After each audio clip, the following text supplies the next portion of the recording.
ดมมีแต่เจ้าสองคนบ่แม่นเพราะว่าเพิ่นก็เว้ากับเบาจิตว่าขอลมกับให้ได้สองคนเพิ่นก็ว่า อ๋ นี่ อแบ ก็ บ เลย บ่ได้ ว่า เอาผู้หญิงผู้ใหญ่มาคือเจ้าว่า แล้วก็เลยว่าเพิ่นว่าอยากมาหากว่าย่านน้องยังฮ้อนนะยังว่าอารมณ์ยังนั้นอยู่แหละน้องก็เลยโทรหาเพิ่นหลังจากเอื้อยมาแล้วก็เลยโทรหาว่ามาเว้ากันซะบ่ให้บ่หยังกันหรอก เราเรียก แม่ งาน น ทาง มี ใด แต่ ก็ไป แม่นมีแต่สิถามสิหยังกันจุดีนั่นแหละเอื้อนกันมาก็ถาม จบแล้วบัดนี้เนาะ โน่นจบแล้ว บ่ได้มีสารต่อเรื่องผัวเมียต่อไปเจ้าเนาะมีแต่ว่าเก็บอยู่ในความทรงจำวันเวลาดีๆที่ผ่านมาเนาะก็เกิดยากอยู่เนาะบ่าวเวียงอยู่กันตั้ง4-5 ปีเนาะ แบบมันแบบว่าไวเกินนะเนาะ แม่น ไวเกิน แต่ว่าเรื่องเลิกกันนี่เด้แบบว่าตั้งคนแบบว่าตั้ง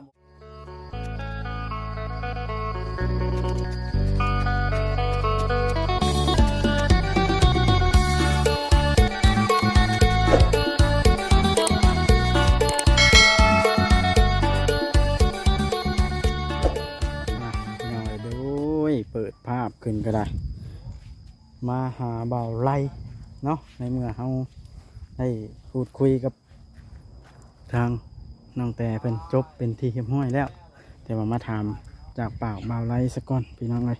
เรื่องของเรื่องสิเป็นจังใดก็ได้เนาะโอ้หลายอันหลายแนวพี่น้องอายุยากพอสมควรอยู่กินกัน4-5 ปีพี่น้องเลยแต่เรื่องกลายเป็นแบบนี้จนได้เนาะพี่น้องโอ้ครับก็เคารพในการตัดสินใจของแต่ละฝ่ายพี่น้องเลยแต่ว่ามาฟังน้ำกันเลยว่าสิคือกันอยู่บ่กับผู้นั้นเว้าเนาะผู้นี้เว้าหานะก็ถ้าประเด็นมันตรงกันก็ถือว่าโอเคพี่น้องเลยเรื่องราวก็สิเข้าใจกันด้วยดีหานะพี่น้องเลยมีแต่ว่าบางท่านผู้ที่บ่ทันเข้าใจพี่น้องเลยว่าเบาไล่กับน้องตุ๊กนี่แอบคบหากันกะบ่ให้คิดแบบนั้นเด้อพี่น้องเพราะว่าทางเบาไล่กับเพิ่นกะดีแพงน้องนุ่งเหมือนลูกเหมือนเต้านะแต่ว่าผู้ที่เอากันแท้ๆก็คือน้องของเบาไล่ฮันแต่ว่าอันนี้ก็เฮากับบ่ฮู้ข้อมูลที่แท้จริงได้ยินทางน้องแต่เพิ่นเว้าให้ฟังอันนี้ก็เนาะเอาบอกว่าถึงดีกว่าพี่น้องเลยมิแต่ว่าเข้าไปทักทายเบาไล่เพิ่นกันเลยเพิ่นก็อยู่เพื่อนพอดีพี่น้องเลยจักเพิ่นอยู่กับไผมานี่เอามากับเบาเวียงไส้เพิ่นก็อยู่พุ่นสบายดีเด้อโชขึ้นฝนเนาะบ่ได้เป็นจังไดอยู่เพื่อนกับไผมานี่ อยู่คนเดียว โอ้แล้วน้องกระตุกกระติกเพิ่นเด้ เพิ่นลงไปหลินกับเพื่อนย่าพุ่น ดีเด้อทั้งอะไรทั้งระบบ ดีตั้งกล้องก่อนเบาเวียงรวมกันก่อนจักเล็กจักน้อยเนาะ เลย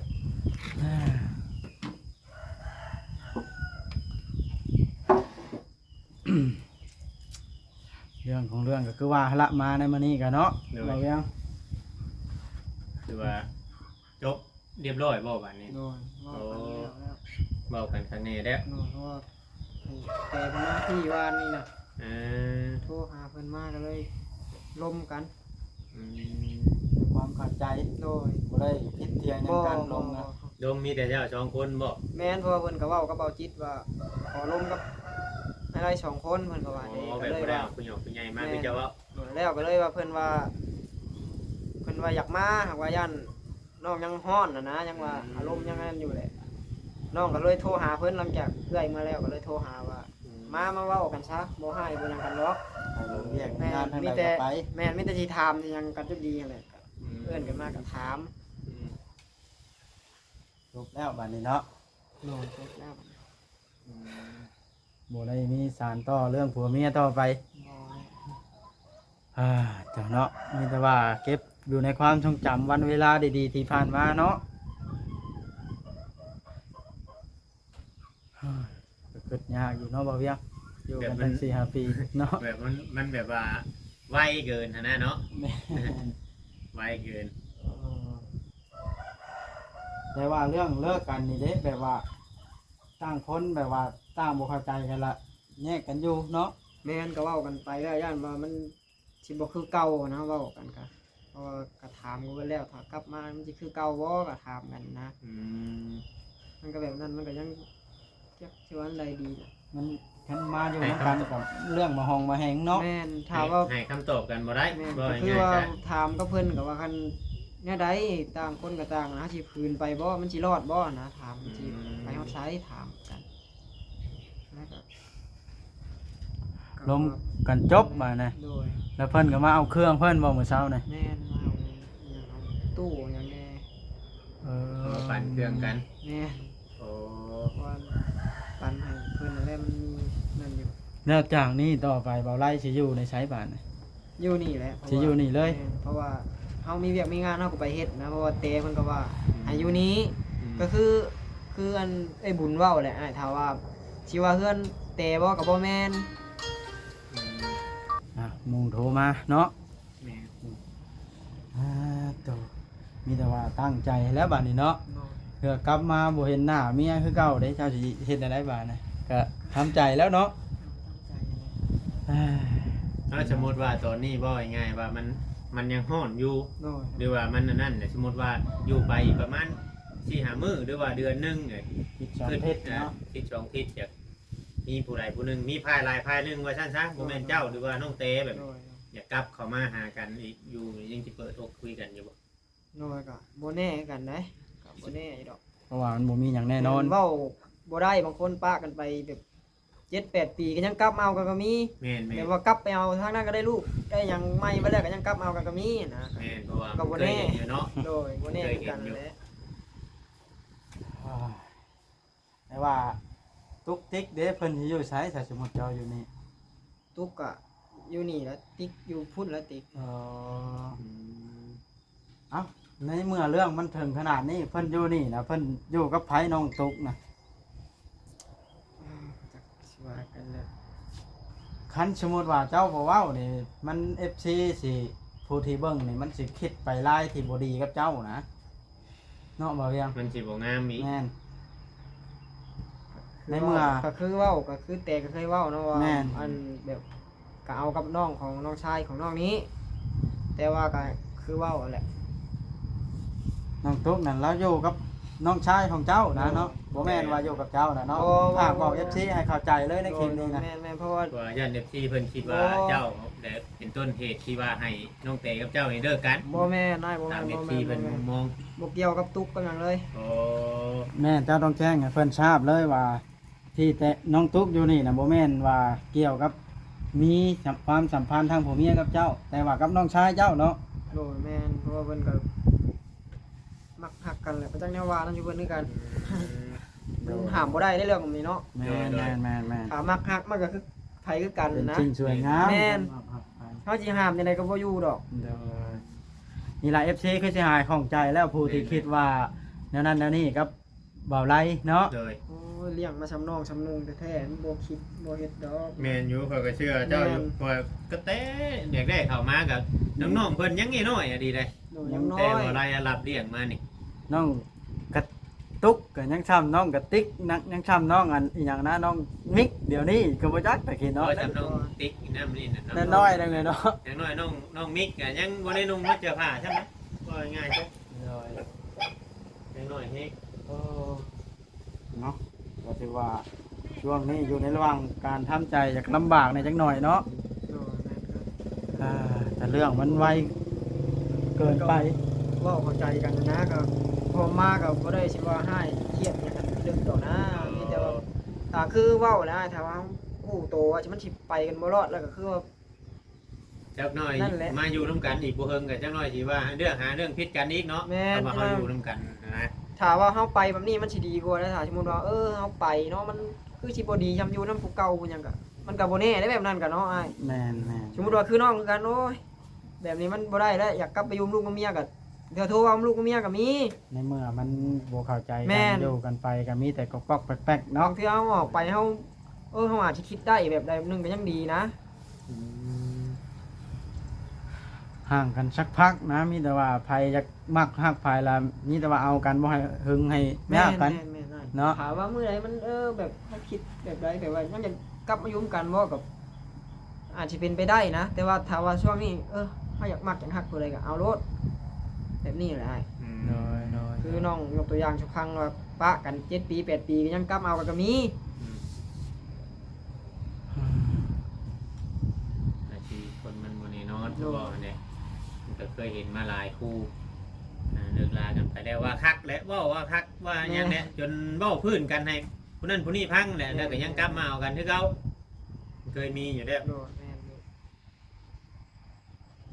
โอ้เนาะถือว่าเป็นการดีคือการดีในแบบที่ว่าบ่ให้บ่เลวกัน บ่ เนาะ จบลงแบบสวยงาม มาลมกันว่านี่ก็มีแต่ว่าเข้าใจกันนะเขาว่าแน่ใดกันให้เข้าใจกันก็เว้ากันแล้วแหละ บ่ให้พลาดทิ้งถึงกัน บ่ บ่ดีอีกเนาะ เว้ากันสิเว้าหยังก็แบบบ่ให้พลาดพิงถึงกันแล้วแนวใดมันแล้วก็แล้วไปนะ มีแต่ว่าคลิปนี้เป็นคลิปสุดท้ายให้จบ แม่น บ่เกี่ยวกับเรื่องเว้าถึงเมียเนาะ แม่ ถ้ามีคลิปต่อไปก็ถือว่าเว้าแนวอื่น แม่น เรื่องอ้อยเรื่องปลูกนั้นปลูกนี่ไป แต่ว่าบ่เว้าแล้วเรื่องเมียนะมันสิถ้าเว้าไปบางเทื่อว่าเฮาเว้าอย่างแนวบ่แม่นบ่งามเนี่ยบัดอ้าวใช่ว่าสิบ่เว้า จบแล้ว ม่น เนาะ ใช่ว่าจบบอกว่าเจ้าบ่จบแล้วว่านี่บอกว่านะ แม่นแม่ โดยไปเบิดเนาะคนเฮานี่บ่แน่นอนอะไรพี่น้องเอ้ยอยู่กันดนชำใดก็ได้ สมมุติว่ามือใดมือหนึงเนาะสมมุติว่าน้องๆมันไปอยู่น้ำพ่อบ่ได้นะพวกพี่น้อยนะ โดด ไปอยู่น้ำพ่อบ่ได้แล้วสมมุติว่าอยากมาอยู่น้ำน้องตุ๊กนี้ เจ้าก็สิเลี้ยงสิเบิ่งคือเก่าแน่เนาะ ก็ได้เลี้ยงได้เบิ่งนะ เพ เพ ราะ ราะ อยู่ ว่า คนอยู่กันเนาะ แม่น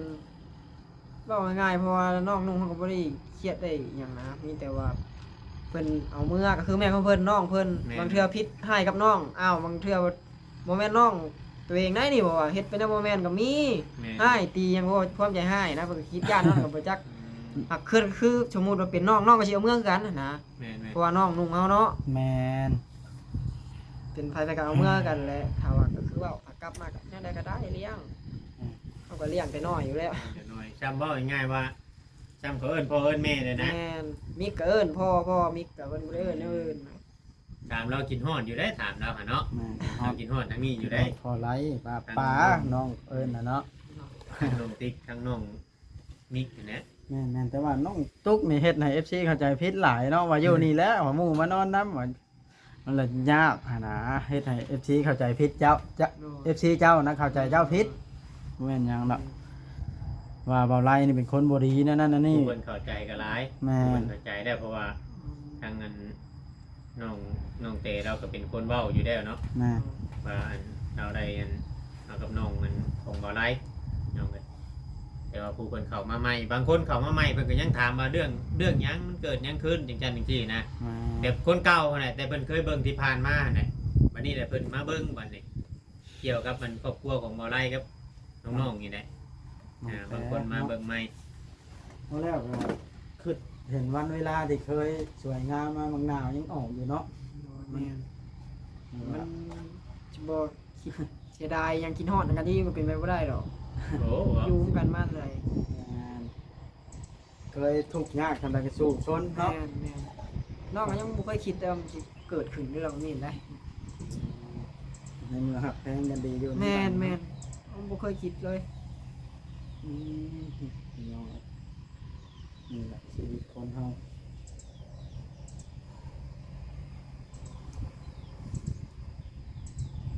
บัดแนวสีว่าวเนาะบอกยังนี่มาเป็นแบบนี้ เออมีแต่ว่าต่างคนต่างตั้งมุกตั้งใจเฮ็ดเวียกเฮ็ดงานหน้าที่ของตัวเองเนาะฮักเพลงกันคือเก่าแน่น้องทุกน้องอย่างเราอยู่นี่ก็ แม่ ฮักเพลงคือเก่า น้องเบิ่งนะนั่นน่ะน้อง เบิ่ เบิ่ ง งเนี่ย กัน แต่เพิ่นก็บอกอยู่เบิ่งเด้อตุกนะ เบิ่งกันไป แม่น อยู่ไปนะมีแต่ว่าคือเว่าคือได้เว่าที่ผ่านมาในเรือนชานผู้รักผู้ใหญ่เพิ่นสร้างให้แต่ก็แม่นขายบ่ได้ น้อย มีแต่ว่าเพิ่นเฮ็ดให้เฮาอยู่ได้อยู่เนาะ น้อย เฮาสิบางคิดว่าอยากขายอย่างนี้บ่ได้หรอกพี่น้องเอ้ยว่าหลังจากตะกี้แต่ก่อนเฮาก็บ่ได้มีหม่องอยู่เนาะ แม่น เฮาก็บ่ได้มีหม่องอยู่แล้วก็คิดว่าให้คิดสภาพว่าเฮาอยู่ในจุดไหนเพื่อเฮาสิขึ้นมาถึงจุดนี้นะคิดไปแบบนี้แหละ คือเรื่องน้องกระตุกนี่มีแต่ว่าบัดใหญ่จังหน่อยละให้ค คอกันข้างแน่เด้อบาดนี่เนาะยังมันช้ำห้อยแบบนี้หันนะ โอ้แม่น มันเพราะว่าเห็นแล้วเป็นบทเรียนแหละเด้ เป็นบทเรียนนะคือว่าไรคือกันนะบัดสมมุติว่าไปโป้ผู้ใหม่ผู้หยังสมมุติว่าหรือคนที่ฮักที่มักเนาะ โดย เราก็ต้องได้เฮ็ดให้มันถูกต้องให้ไปกับผู้นั้นไปกับฮู้ว่าผู้ผิดผู้บ่ผิดนั่นแหละเนาะ โดย ที่เพิ่นก็นั่นน่ะ อันนี้มันเลอะแบบว่าแยกทางกันช้ำผู้บ่าวกับผู้สาวคบกันน้ำเดือน2 เดือนเนาะ เออ นั่นแหละเรื่องขึ้นมานี่ใช้4-5มื้อหนึ่งโมเมนต์บ่ที่วันเป็นเรื่อง 4มื้อนี้เหรอวะ 4มื้อนี่หนึ่งเนาะ แม่ ไวเกินนะ ตั้ง นะ แต่มื้อวันจันทร์นะเดี๋ยวนี้วันหยังวันพฤหัสบ่ ฮะ มาฮัดมันนะ 4ลี 4มื้อไวอะดีวะ ปึ๊บปั๊บ คือปั๊บ สิฮับ แบบ ทัน ที่ เนาะ ผ่านมาก็บ่ได้มีการแบบทะเลาะเบาะแว้งกันมาก่อนมีแต่ว่าเว้าเด็กกันเด็กๆน้อยๆก็ตามภาษาครอบครัวเนาะ โดย คือเราเคยมีครอบครัวให้เนี่ยพี่น้องเอ้ย เนาะบอกยังพังจากปากเบาไล่แล้วก็ถือว่าสบายใจอีกแบบเนาะ เออ ถือว่าบ่ได้มีภายใดภายหนึ่งเป็นผู้ให้คุยกันด้วยความเข้าใจ แล้วอันเรามาผู้เดียวได้วานนี่เนาะ โด พอย เราบ่ได้มาบ่ บ่มาคนเดียวเขาเว้ากันว่าสิเว้า2ต่อ2เด้ โอ้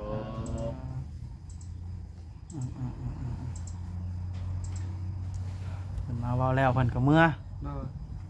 อืม แล้วก็เว้าเขาเรื่องนั่นแหละเพราะว่าเพิ่นก็บ่ได้ขอหยังนอกจากเพื่อนจากชั้นนะ อื ก็มีแต่ว่าน้องก็คิดเห็นใจเพิ่นก็แบ่งให้กันซ้ำๆกันนะ อืม อิหยังเพิ่นอยากได้อิหยังก็บอกโลดน้องบอกอะนะก็น้องก็สิเอาให้ อืม พวกของหามานํกันก็เฮาสิเอาไว้คนเดียวมันก็บ่แม่นดอก อืม เพิ่นก็บ่ได้ขอได้ถามทั้งดอกน้องอยากให้เพิ่น อืม ก็ถามเพิ่นว่าเจ้าสิเอาเมื่อบ่เนี่ยเมื่อแม่ให้พ่อมาเอาโลดก็ว่า เป็นตู้เป็นอิหยังนั่นแหละเครื่องของอิหยังก็หลายอันหลายแนวกับให้เพิ่น สิ่งที่หามาได้ โด นำกัน หามานํกันนะแต่ว่าเพิ่นสิเอาบ่เอาบ่น้องก็บ่จักตอนนั้นก็ถามเพิ่นก็บ่ได้ถามนั่นดอก โอ้ เอาแพงเชล่าเซลลได้ซะหามานำกันบ่เอาไปแล้วบ่ โดยตัวนั้นมันสิน้อยรุดหนี่น้อยหนึงก็เอาให้เพิ่นไปแล้ว โอ้ เชิญนั่นแบบว่าบนเวียนของผู้ใหญ่ชื่อบ่ บ่หาเงินซื้อนํกัน โอ้ตัวนี้นะของผู้ใหญ่ชื่อให้ ปลูกอ้อยก็หาเก็บเงินซื้อมา อืม แล้วก็ตัวนี้พ่อย่าเพิ่นซื้อให้มาใส่ใดนี้แต่ว่าผ้าใดก็เลยเอามาใส่อันนี้ ย่องเอาบ่เดี๋ยวนี้เลย บ่ขุดฉากมันก็ยังบ่อยากถึงคักน้ำมันอยากขุ่น ผ้าแบบนั้นมันอยู่รุมผม มันพาลงไป มัน แบ ช็อต บ นะบ่ บ่มันแบบมันสายไฟกับเสือกขาดลงไปเลยนะ เออมีแบบนี้เป็นแต่ย่านได้เลยนะ เฮาขุดน้ำลงไปแล้วสายไฟมันสิเป็นท่อนคันนี้เลย โอ้ ลงเลิกเลย มันตื้นปานนั้นบ่สร้างพุดน้ำก็ได้เดี๋ยวนะจังแม่น เอาแบบมีปัญหาเลยพูดน้ำลงเบิ้งเนาะ เฮาขุดตามขุดเอาน้ำหนึ่งมาสองมาก็ขุดน้ำต่างจากน้ำเบิ่งใดเลยนะ อ่ะ แต่ว่ามันก็บ่ถึงมันถึงหินก้อนมันก็แข็งแน่ โอ้ พวงก็ยังบ่ถึงใดดอกเอาเนาะขุดลงไปมันก็ ใช่น้ำมันได้ประเมิน บ่ได้แก่ขึ้นมาใส่ถ้าว่าช่วงนี้ก็ใช้น้ำฝนอหยังถ้าว่าฝนบ่ตกน้ำเบิดก็เอารถแม่แก่ขึ้นมาใช้ อืม เรื่องอันสิ่งของผู้ใหญ่ชื่อให้นี่แบบยังไม่ได้ปั่นกันยังจะย่างบ่ ถ้าว่าสิ่งของผู้ใหญ่ซื้อให้ก็ยังได้มีแต่ว่า เออ แบบตู้กับน้องก็หาเงินนํกัน2คน อืม แบบโซลาร์เซลล์ก็หาเงินนํกัน2คนตัวนั้นน่ะ แต่ว่าตัวนี้พ่อย่าซื้อให้น้องก็เอาไว้เอาตัวนั้นให้เพิ่น เพราะว่าให้มันมีไส้อยู่นี้ แม่ เนาะ นแม่นเพราะว่าน้องก็ว่าสิต่อให้ตุ๊กให้หยังแม่น้องว่านะเพราะว่าตัวนั้นก็บ่แม่นน้อยแล้วตัวนั้นก็ไฟก็แห้งอยู่ตัวนั้น เราเห็นเป็นเมื่อเช้านี่ก็ใหญ่เติบอยู่เนาะ ใหญ่อยู่เลย แม่ ใหญ่เติบอยู่มันบ่ได้น้อยหรอก ใส่มันก็ใส่กุ้มเบิดคืนพุ่นแหละ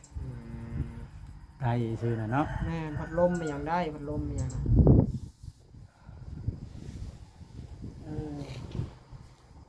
ยอมรับแล้วว่าบ่แน่นอนบ่เวียงเอ้ย ชีวิตกูคือน้องเพิ่นเว้าอันนี้อยู่นำกัน10ปี20ปีก็ยังมีมันบ่ได้ว่าแต่เฮาผู้เดียวเนาะ แม่น มันก็มีหลายคนหลายนะเพราะว่าห่างคนปากห่างกันไปบ่ได้หางงูมาเอากันก็มีอีก โน่นแม่น หลายคนหลายเป็นใครหรอกเขาได้ชี้แจงให้ FC ฮู้ได้เพิ่นเข้าใจได้ เรื่องน้อง ว่า ติ๊ก แม่น เนาะ มันก็จบไปด้วยดีแล้วก็บ่มีหยังแนะนอกจาก เฮากลับมาเอากันใหม่อ่า มีแต่ว่าปิดคลิปเลยคลิปนี้เนาะ แม่น เรื่องผัวมีเมียนี่มีแต่ว่าถ้ามีภาคช่องหรือว่าคืนเอากันอีกจังแจ้งไหมเนาะถ้าบ่คืนเอากันเลยก็ถือว่าจบ นั้นบ่ได้แน่นอนไหนเรื่องแบบนี้นะ นั่นแหละ ถ้าคอยเห็นนั่นคลิปเจ้าต้าบ่นุ่มเนี่ยบ่ได้หึงปานใด คืน เนาะ เอากันนะ เออ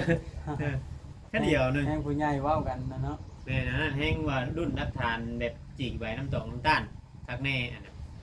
แล้วบัดยังกลับมาได้ความกินฮอดแพงกันแน่เนาะ แม่ก็ง ตอนอยากให้กันนี่แม่นอยู่ปึงปังจังชั้นจังขี้อยู่ตอนเฮาอยากให้กัน โอ้ย บ่ได้ก็อ้าวแค่แล้วว่ากินฮอดลูกกินบ่ได้นอนบ่หลับบางเทื่อ โดยเอ้าแนวใดบ่เวียงมีหยังเพิ่มเติมบ่บัดนี้ มีแต่สิซ้ำนี้เด้บ่เวียงเองก็บ่มีหยังหลายหรอกมีแต่ว่าเขามาถามน้องเพิ่นซื่อ นั่นว่า ๆมาให้กำลังใจมีแต่ว่าสู้ๆกันแน่บัด เมื่อเข้าใจกันทุกอย่างแล้วเนาะ เข้าใจกันว่าเพราะว่าเพิ่นมาคุยกันด้วยตัวเพิ่นเองเนาะ โอ้ย เอาบ่ได้ว่าแบบ ผู้ชาติว่าโทรคุยโทรหยังเด้ โดย มาแบบปรับความเข้าใจกันครั้งแน่ได้เป็นอ้ายเป็นน้องกันบัดนี้เนาะ โอ้ย เป็นชายอยู่ใจก็ให้ทำกัน แม่ทำกันได้มีปัญหากันโทรหาโทรล้มกันได้นะบ่ว่ายังถามว่านั่นน่ะ ทางเทื่อเว้าบ่ได้ได้ไปโดยมีเรื่องอุกใจจังซั่นจังซี่ก็โทรร่วมกันบ่แม่นว่าสิเฮาสิบล็อกเฟซบล็อกหยังกันบ่แม่น อืมโทรหากันได้อยู่ เรียกว่า